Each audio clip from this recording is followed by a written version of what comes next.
Once again, it's on. It's your boy Tall Shon. We're back with another episode of The Sit Down. Just like all sit downs, I like to sit with dope people and have great conversations. And today is no different. I have a good friend of mine. She sat with me. We had a great conversation when I was doing the podcast thing.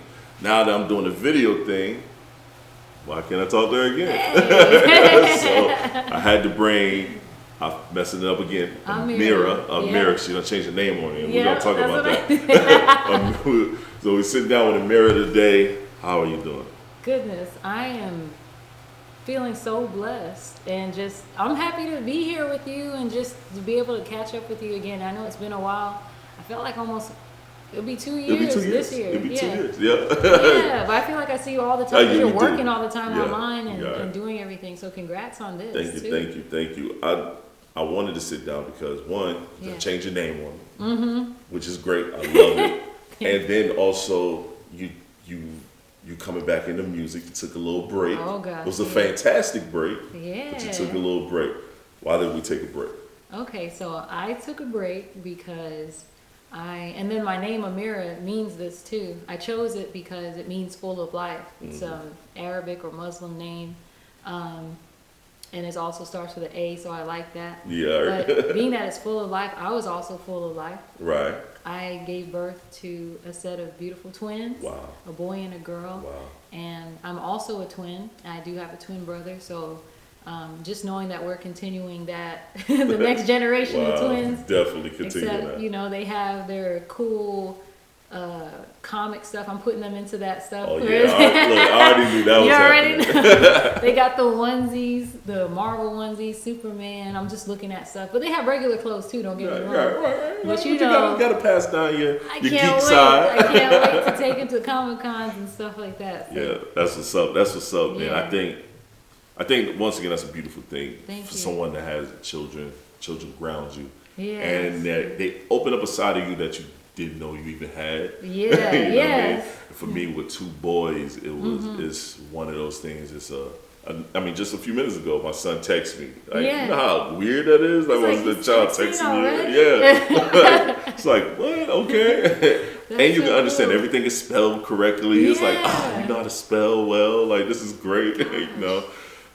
So, like, how has it been? Like, was it boy, girl? Boy and girl. Man, got best of both worlds. Yeah. My wife wants a girl, but we're done.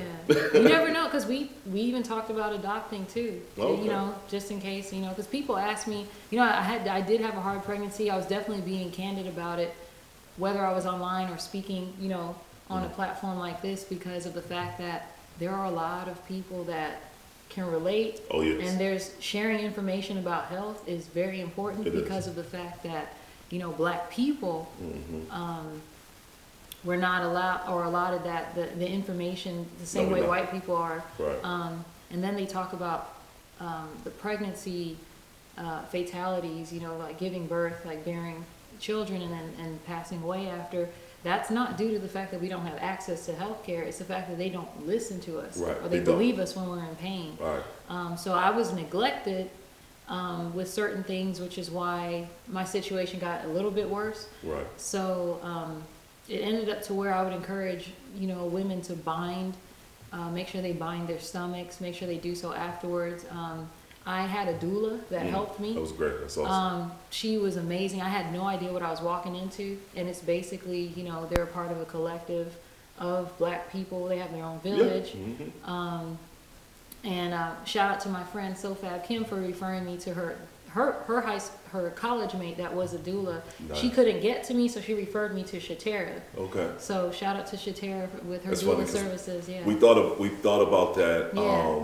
As the pregnancy was already starting, when it was like, man, we should have got a doula. Yeah. But we went through the process. The great thing, like with me, I'm heavy on research. I make sure, like even throughout both pregnancies with my wife, she makes sure she ate well, certain things. We didn't do an epidural. We didn't do any of that. My wife had both our boys natural. Very good. Yep, pushed them right on out. And it was funny that you said it because on our first one, my wife knew. She was like, Sean, call the nurses. I'm ready to push him out. And I was like, okay, I called the nurse. The nurse like, no, she's not ready yet. I said, look, man, my wife knows her body. Check her. And if we're wrong, then, we'll wait. They checked it. Could you please call the doctors and come in and hit the button? Because my son was pretty much out. Yeah. By the time when the doctor sat there, he came on out. Yeah, wow. Like couple pushes, came That's on right. out. Trust your body. Yeah. Like, you got to trust your body. And there was a time where I had a false alarm. And then I tend to notice too, they don't listen to your men, but black men in particular, especially when they're in the room. Right. I have a situation where, and I'll go ahead and say it, there was a doctor that wasn't listening to me. She was trying to check to see how far I was dilated. And I wasn't dilated far enough, but she was rough. She tried to force her hand. And I was like, stop. Like, even the doula was like, stop. And then when I was moving up on the bed, first and foremost, I would have raised up and punched her if I could. But I had 2 kids. I was at my biggest, so I was laid back on the table or the bed. And then, of course, my mate's like, stop! He fills the whole room with his voice, and then everyone... Oh, everyone. But she refused to give him eye contact. So she's like, and I said, you hurt me. And she was like, no, I didn't. And I'm like, yes, you did. I'm like pissed. And she's just like, well, she chalked it up to her fingers just being bony or whatever. And I told her to get out. So she left, made sure she got, and the nurses were like, we apologize, that happened, and all this stuff. And I'm like, that's the problem right there. I'm like, you don't listen. Right. You don't listen. So imagine, like Judge Hatchett's daughter-in-law passed away because no one listened. Yep. And this happened this news happened, I think, a little bit before I got pregnant or before I knew. But that information passing around scared me. She was healthy. She's wealthy enough. Right. Or I'd say well-to-do enough, and she's had a baby already. It was just that they didn't listen to her husband when he kept asking for a nurse or I think a scan because she ended up bleeding internally after the C-section. So it was hours after the baby was already born, and a healthy young woman is gone, and you left behind another child and you're a new baby and a husband. Yep. So wow. It was very disappointing, but he's out advocating for now and speaking about it, and there's been an uptick in C-sections in the last year when my kids were born, and people just act like it's a regular procedure and everyday thing. It's really major surgery. It is. It's a lot to it. We didn't have one. My wife didn't have one. But they wanted to on our last one, on our second child. They wanted to. Yeah. But we kept refusing. It was like, no, we know this is taking a long time. Right. We wasn't expecting to have, but she was having like blood pressure issues, and she was having high blood pressure. Sometimes her blood pressure was too low and stuff like that. So she went through it the last one. Last time, like the first one was like a joyous occasion, and the second one was a joyous occasion, but it was also sad because I thought I was going to lose my wife as well during that process. I thought I was going to lose her. Wow. And I was sitting there like, I'm going to have to take care of 2 boys by myself. Right. And it was like, oh my God, like I can't lose her this way, And great thing like yourself, each one, made it through, and the boys are healthy. I see your little ones are healthy. Yeah, they were singing on camera and stuff. And so we were revamping.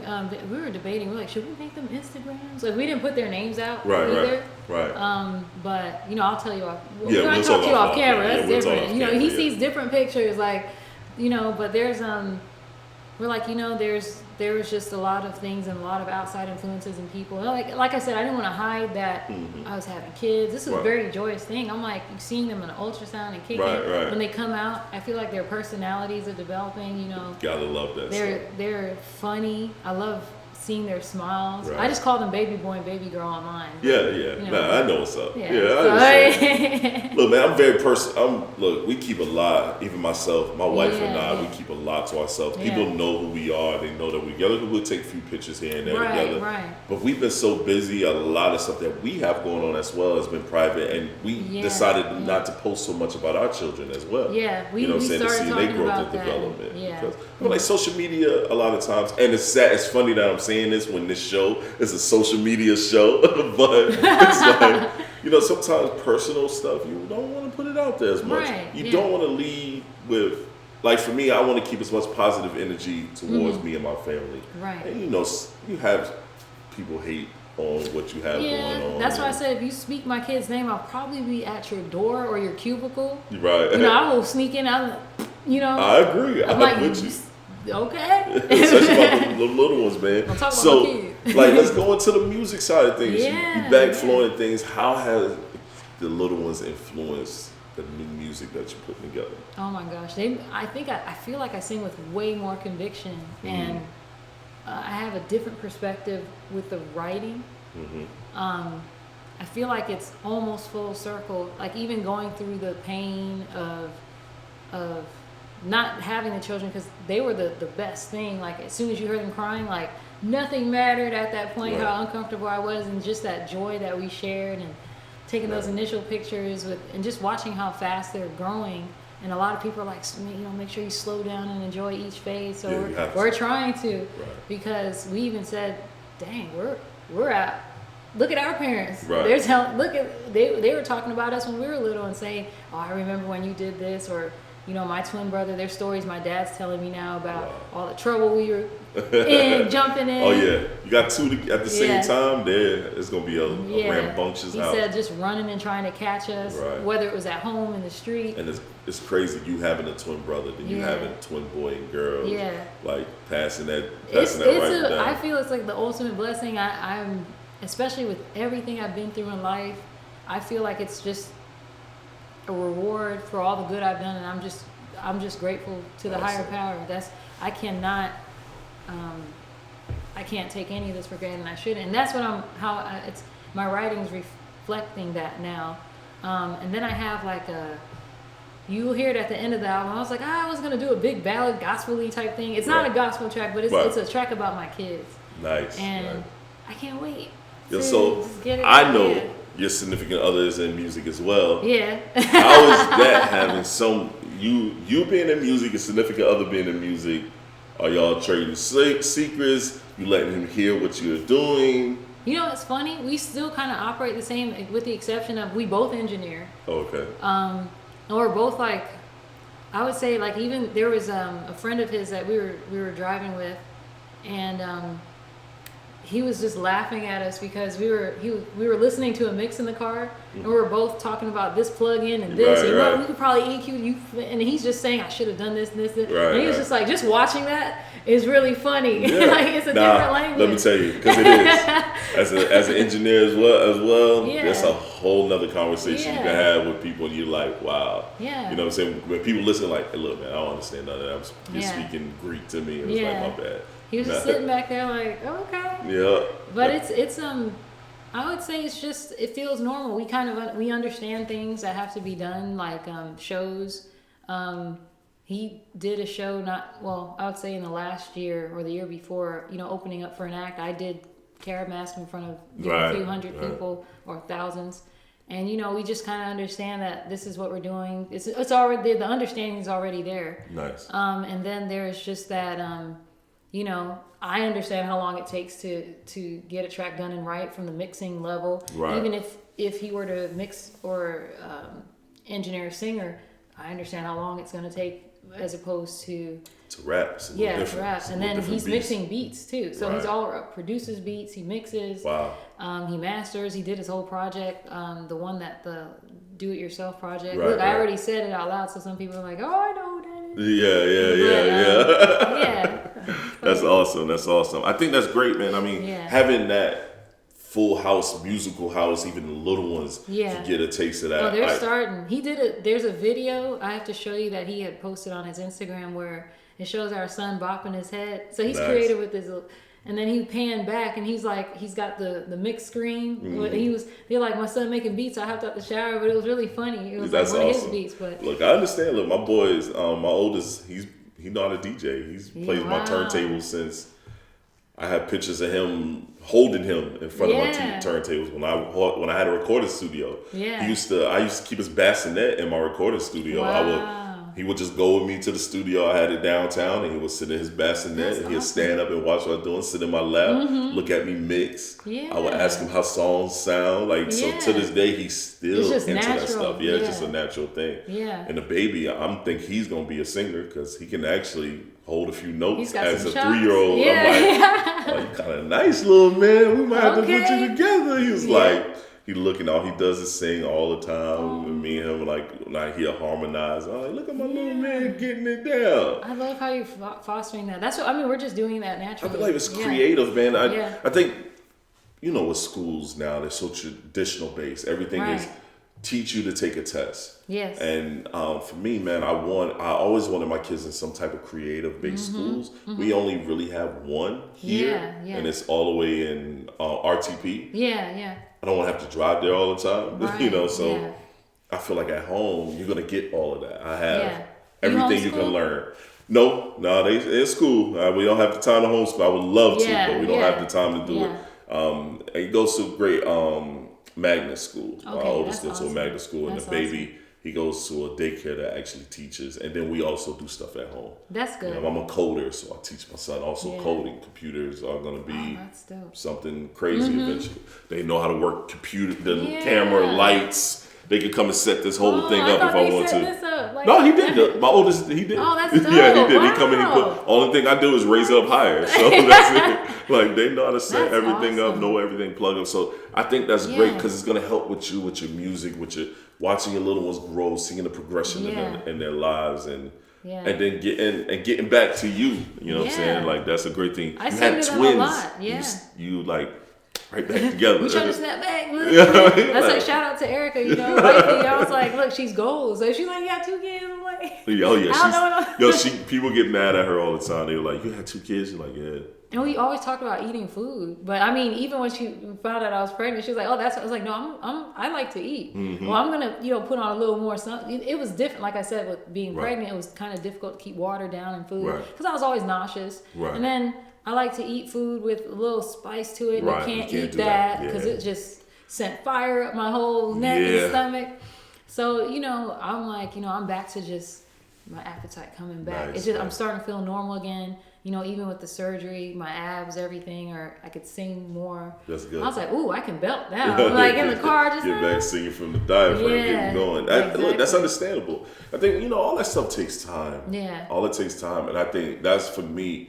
Like, look, not the me and my wife, we did this as well. I sat down with her, but she knows like I love her to death. But when she had watching her give birth, took my infatuation, love for her out the roof. Yeah. Like, it was different. It was like, you know what I'm saying? And I'm like, wow. And then how strong she is, no epidurals, no medicine. Yeah. And they just sat there. Even the nurse on our second time, she cried. She was like, she is so strong. And I'm like, Lord have mercy.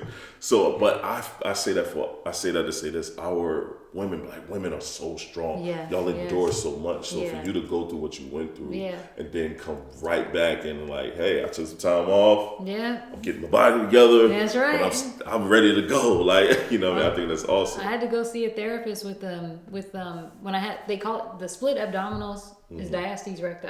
So I learned about that phrase. So basically that's your abs separate when you get pregnant, but sometimes it doesn't come back together if the hole's too wide. Or if it can happen with a lot of things. It can happen as a result of carrying heavy and it just gives way. Right. When I had to have the C-section because it turned into emergency. Our son was transverse. Wow. Now, there are doctors in the past that could turn the baby around. Yeah, that was me. We just didn't have. That was me. You were turned around? Yeah, I was turned around. Oh, yeah. But nowadays, everyone's like, we're going to cut you, we're going to cut you, we're going to cut you. So after 7 hours of labor, his heart rate dropping and things like that, I had already signed. I'm like, only in the events of emergency, but they were trying to plan it like days before. And I was told about the risks of inducing labor. Right. No, it's a risk. That can result in the baby dying. Yep. So I and or yourself. Exactly. Same with me. So it's like, okay, well, we labored naturally. Well, I went into labor naturally. I remember us walking. I think it was like after midnight. And I remember it was a night when I think Cardi B was fighting Nicki Minaj. Oh, so we got getting the tea on like Instagram and stuff and like, what? Laughing. Oh my gosh, she got a knot on her head. Oh my goodness. So we're walking like for 1.5 miles. And I'm like, ooh. I mean, I was huge.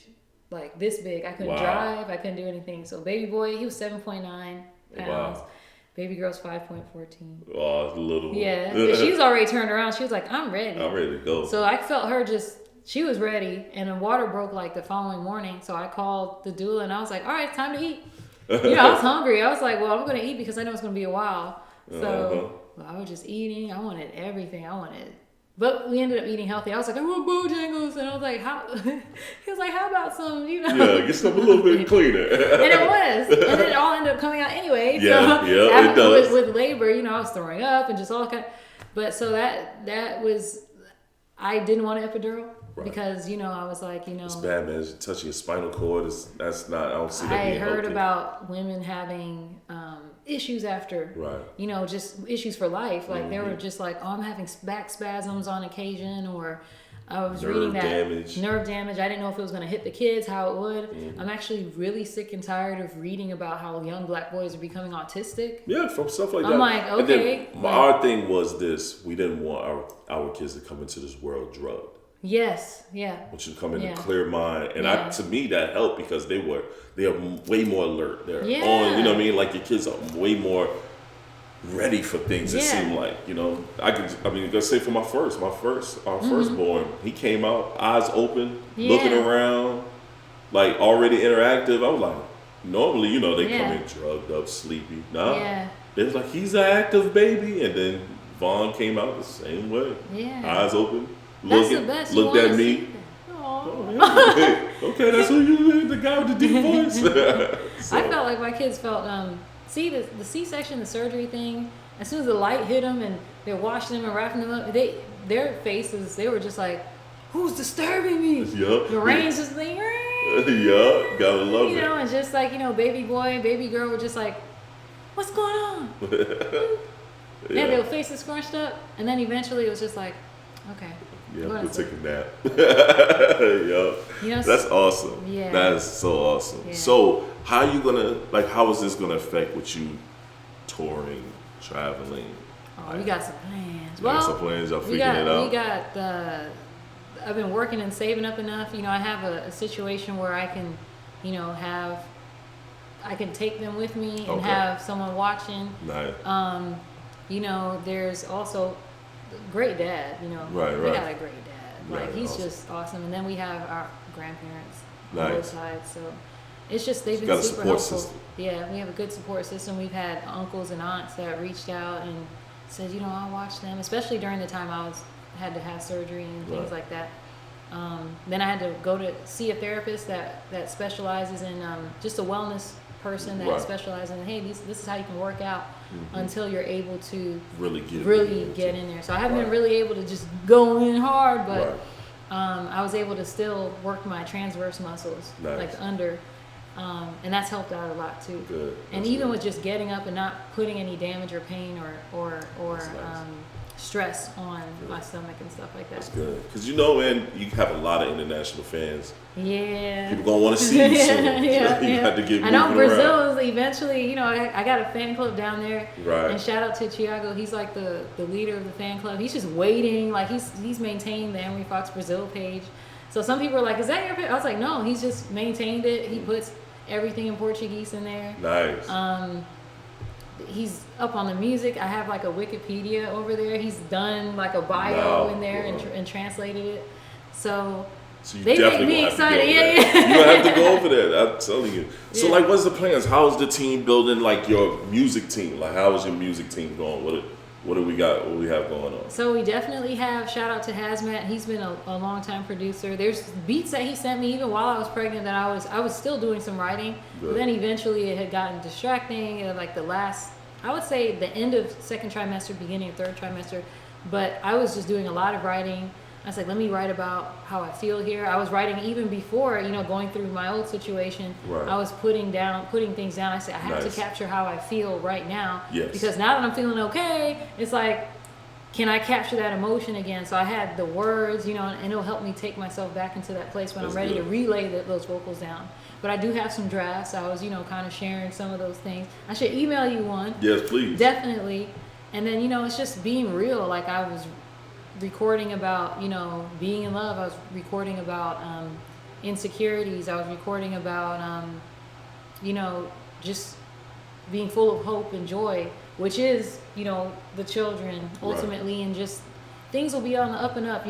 There's when I thought, you know what, I was actually just gonna move to Atlanta and just right. by myself and just Try to figure it yeah. out. And I did a couple of visits down there. You know, I interviewed for like this to be like a talent agent for this talent agency, and then I'm like, am I gonna be ripping people off? Yeah, I don't much. think this is me. Yeah, you know, you're telling people, yeah, and you're taking their money, and I've always advised people otherwise, so I couldn't do that. And they're like, are you gonna be moving here? We would like to offer you a position. You know, all the ladies in there get to wear pumps, and you always dressed up, and you work off of IMAX and stuff. And I'm like, this seems lonely.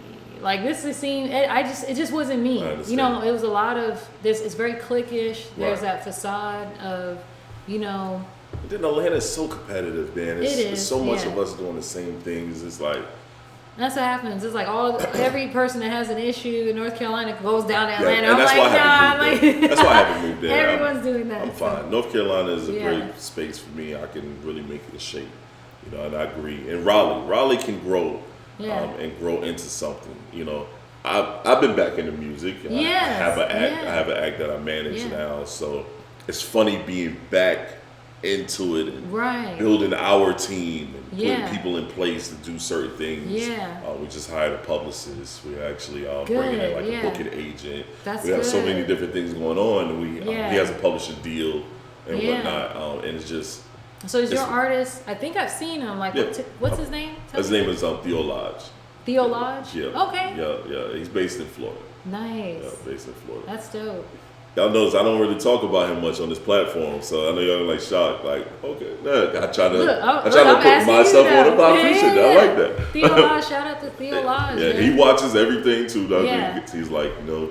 Okay, you rep my brand. I gotta rep your brand too. I was like, no doubt. But well, he's definitely working with a great person. I can attest to that. So you know, you're a really solid person. We're doing a lot. We're doing a lot, and I say that because I'm looking at what I see you being able to do and stuff like that. So that's why I'm asking, like, how are you building your team? What are y'all playing? What do y'all have going on? The PR.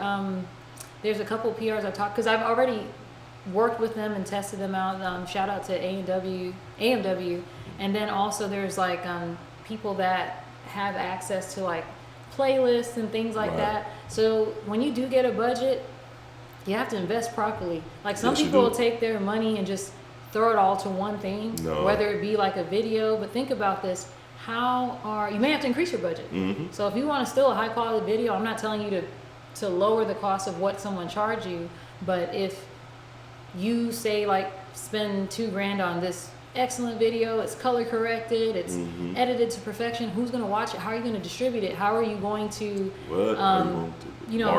market it, get the views out? Are you going to do sponsored ads? Are you going to how many things? So that's the thing that we're working on. There are a couple of contacts that have like whether it's with my partner or with me, there's different types of marketing. So there's a person, for instance, that may do like strictly hip hop videos on Facebook, and they have like 1 million followers and things like that. So of course you would pay that person to put a music video with some caption or make it an organic thing. You're not paying for fans. You're just like, is it good or not? You're putting it in front of this big audience. So similar to the singing, that's kind of like you would go into it's a similar marketing, but you're going in different verticals there. So it's kind of like, okay, well, we specify in R&B music, or this is an R&B mood playlist where you got the Her and the Daniel Caesar and all this stuff. And that's what I was gonna say, man. Right now, it's a big time for R&B. R&B is Thank growing goodness, a lot. Yes. I think the last time we talked, we was like, man, they ain't really doing like, so I said, well. I even said I was gonna revamp everything and just because I know I put the country song out. I was like, which I felt belonged to us anyway. We did folk. We started that, but I said, you know what? I don't know what's going on. I remember the following year coming across her through a playlist. And I was just playing it on YouTube, and I was like, she sounds like she could sing. She's holding back a little bit. And then I heard some more, and then I heard the focus track with the I was like, this is like some solid piece of work. Then the following year, it's on the radio. And then to find out she's actually been out before under another name. Gabby Wilson. So, hold on. No, everyone knows. Hold on. So it's like, whoa, okay, she's changing up.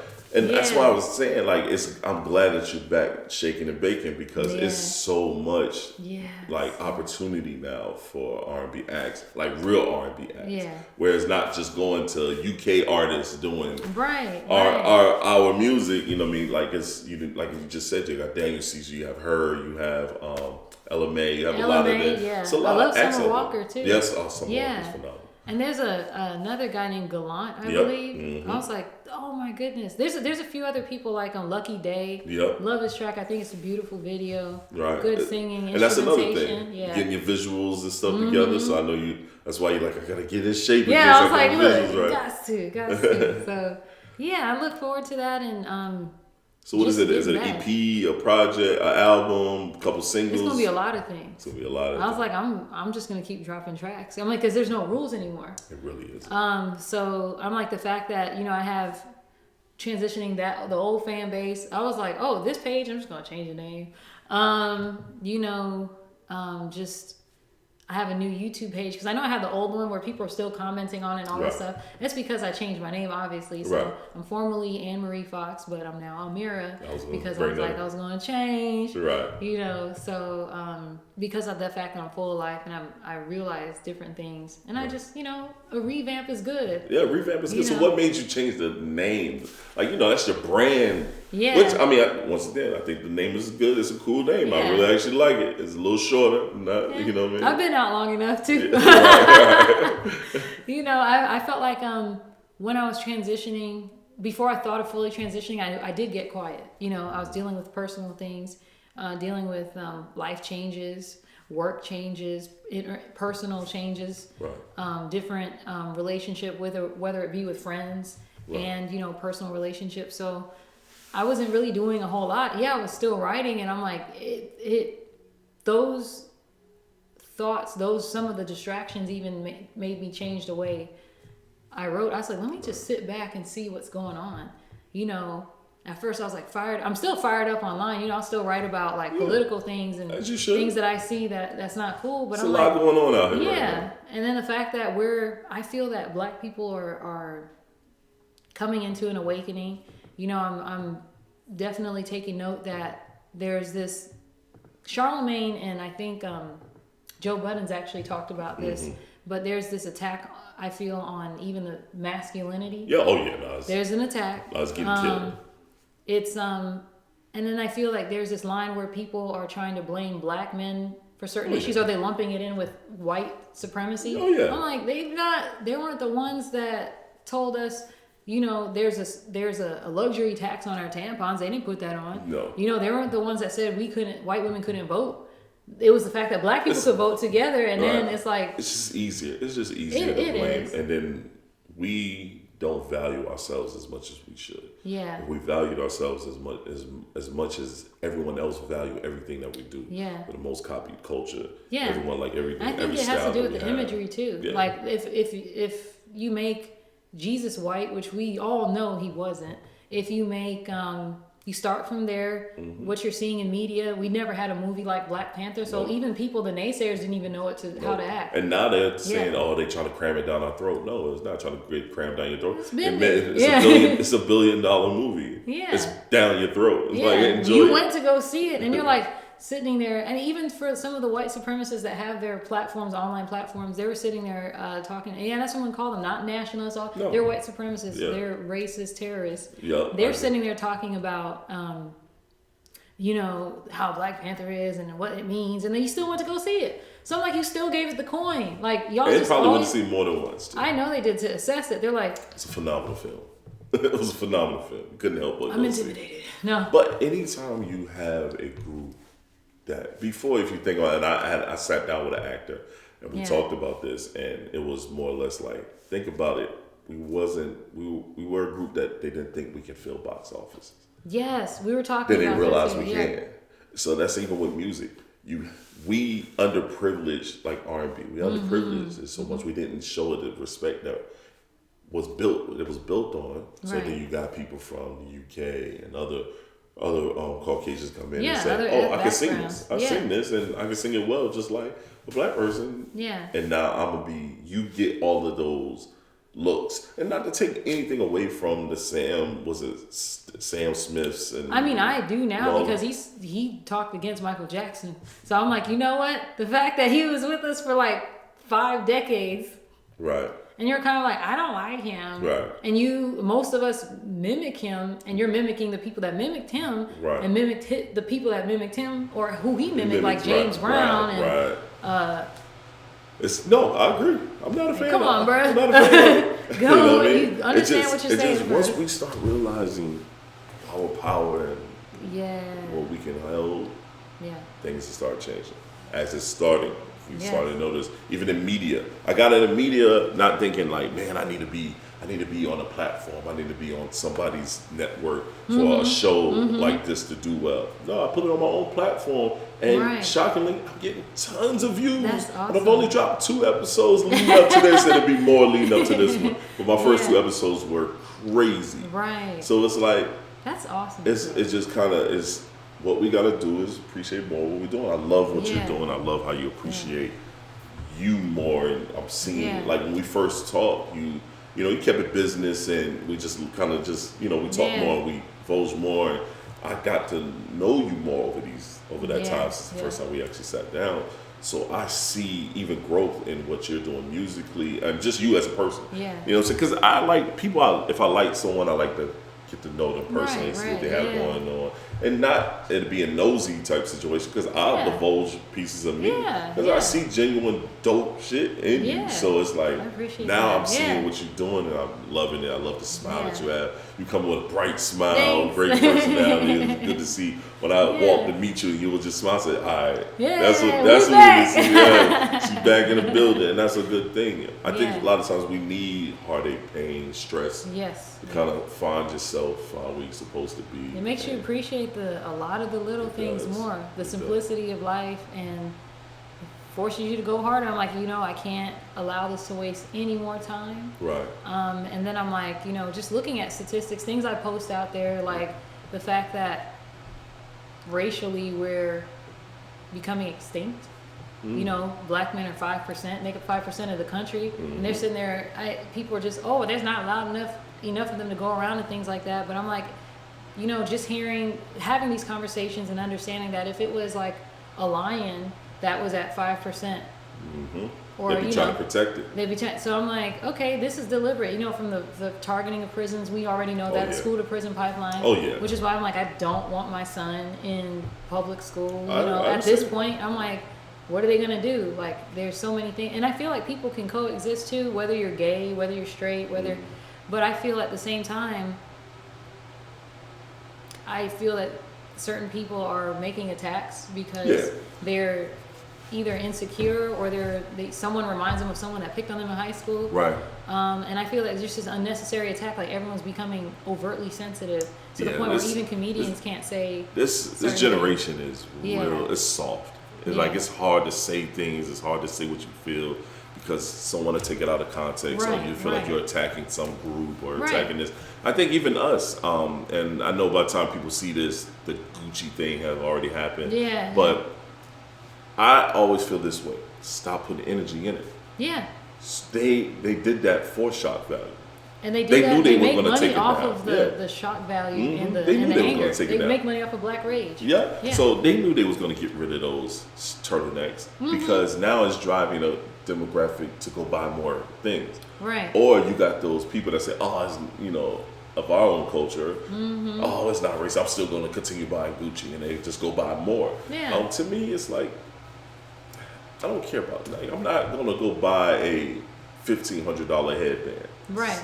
I don't see the point in that. I'd rather go invest in property and stuff like that. There's a lot more things. Once we start figuring out, we drive the culture, because a lot of stuff that they build or they make is because of what we like. Yeah. When we realize we drive the culture, and we're the reason why, we drive the culture, and we can start investing our money in other ways, that's when they'll start realizing, like, the power. Exactly. We do have that power. Yeah. Right. And then, men, we got to start back being men again. Yeah. If we start back being, men are scared to be men. Yeah, and they took a lot because everything is a hyper masculinity thing now. Yeah. You can't do anything without someone. You're being a hyper masculine. masculine Or men being are you? toxic. Toxic. There it is. Calls. Toxic masculinity. It's like, And I feel like the fight with feminism. Now, granted, I do urge my brothers to not take after a white supremacist. You know, sometimes you got to be reminded of that, and you know, other guys will keep other guys in check and stuff. Just like I'll keep some of the sisters in check. I'm like, hey, you may not want to do that or say that because it's not everybody. You're only going to hurt the good men when you say stuff like that. Right, and vice versa. I do that with my guys. Yeah. So it's like we need more of that, and just I'm like, I understand there's hurt from both sides, but that person's orchestrating everything. Yeah. And we seem to keep giving him a pass. Well, I say him, but I'm like him and her. The people that play into it. I hate to tell you, it's a whole nother topic. Yeah, I know it is. We'll talk about that because there are also some good allies too. So I'm not going to say, you know, put them out, but they call out their own people. I've asked women on my feed. I was like, can y'all get your allies and stop having them talk to these other women, allies, and tell them to stop calling the police on us for doing regular stuff, like burping, like just walking down the street, sniffing. You know, it's so funny because a friend of mine, we had this conversation just the other day. As someone I work with, who taught me all the time, always talking. Yeah. And I think we were coming into the door together, and it was a weird door. And I'm telling you, I saw the fear in her. Like she clutched her stuff. Like, ma'am, you talk to me all the time. You see me all day. I don't want nothing that you have with all these cameras around here. I'm not going to take anything from you. Right. If anything, I'll be the one to protect you from your kind. Yeah, and statistically, it's them doing it more. Right. But there's no such thing as white on white crime. No. Black on black crime, again, it was coined to keep us a certain place mentally. All the media, again, to keep us a certain place mentally. Right. Same with the food deserts in certain areas. Right. Keep us a certain way, health wise, physically. You know, we're not allowed to have farms like we did back in the day. They took the land, so we can't grow healthy food. We're not allowed. Our generational wealth, we essentially had none because of the fact that they took trade away. Right. You know, men weren't allowed to go out and work, and now the government allows women to, if they don't have a man in the house, just profit off that you can still get benefits, but if he's in the house, then taking everything you away can't. So it's kind of like just discouraging the black family unit. It's been attacked all the way around. Yeah, it's all different facets. So, I mean, we don't even know our history. Yeah. A lot of times, you know what I mean? We got to go ancestry.com, and they're not giving you the full. You know, they're not going to tell you everything. Right? Now you're passing your DNA to someone to put in a lab and hold on forever. So that's once again, we can go into a real deep conversation Black in history. that. Yeah, because I have a podcast called The Black Male Show, and it's male as in like letters and stuff like that, and we get busy on those type of topics. We actually got a pod coming up where we're going to sit with women and so we're going to have conversations. I think men should have particularly black men, since they're being silenced for every little thing that they do, or, you know, like I said, it's not to negate people that have done things, but at the same time, they don't own, you don't own, you don't own anything, you don't control who gets paid, you don't dictate pay. And I've noticed this, I actually urged a lot of people to look around in their own offices at work to see how many black male and how many black male descendant of slaves that they, you know, American black males that they'll see in their office, and tell me how many you see, as opposed to like women getting hired in bigger call centers. Look, where I work at, let me see, I'm one of 5 black men. Yeah. And it's 78 people there. Yeah. Yeah. Like, look around your office. Yeah. And then I'm one of 9 men, period. Yeah. So I definitely know what you're going through. Yeah. You know what I mean? That's why I built my own, so I can get out of that eventually. And what we're trying to do. What's next musically? What we got going on? So guess what? Well, I'm working on a project. It's also like a competition, kind of like a singing competition. I already did auditions for it like back in, I think, 2017. Wow. It's with a major, I would say major music company. Nice. And I can't say too much because it didn't go public yet, but they already had the app approved from Apple. So I'm on there as Aamirh, with new music and like a live performance with that music that I did. Wow. I'm also in the advertisement that they had for it and things like that. So I worked on that. Of course, got pregnant, dealt with that, and then they weren't ready to go live with you. I'm like, oh, that's cool. That's cool. Yeah, I need a break anyway. Yeah, so I don't think that they knew, the team knew that I was anyway. I just, like I said, I didn't broadcast to a lot of people unless they see online that I posted children. I'm like, oh, okay, where'd they come from? Right. They came from me. That's awesome. But so I'm working on that, so I'll definitely post more information as it comes. I can't wait to start seeing that roll out. I had a couple of shows. I'm thinking about going to Miami for one, April 26th. There's a couple of local events. Like I was supposed to do like the Raw, like at the Ritz. Yeah. Mm-hmm. But I was pregnant both times. The first time I could have done it back in I think it was like in a March or February. Okay. And I wasn't showing. Mm-hmm. However, I was throwing up a whole lot. So, I was like, there's no way I would have been able to concentrate. I didn't have the energy. I was even thinking of reaching out to some of the old dancers that I work with. Right. But I was like, yeah, I can't. And then, of course, I sat out a carrot mask. So I do plan on participating in that if I am in town, in August. I was at the last one. Yeah. I was like, man, it don't feel right. You wasn't there. I was like, it was sad. My girls were there, and I talked to, they're like, oh man, when I posted I was pregnant, like in July, it answered a lot of questions. They're like, are you going to come to the, I was supposed to host one of the band launches. Nice. So a band launch is basically when you're premiering your costume. Right. And the band launch took place like in March or April or so. Uh-huh. And she was like, did you want to come to it? And I was just like, I got to tell you something. So it was back like in May or June.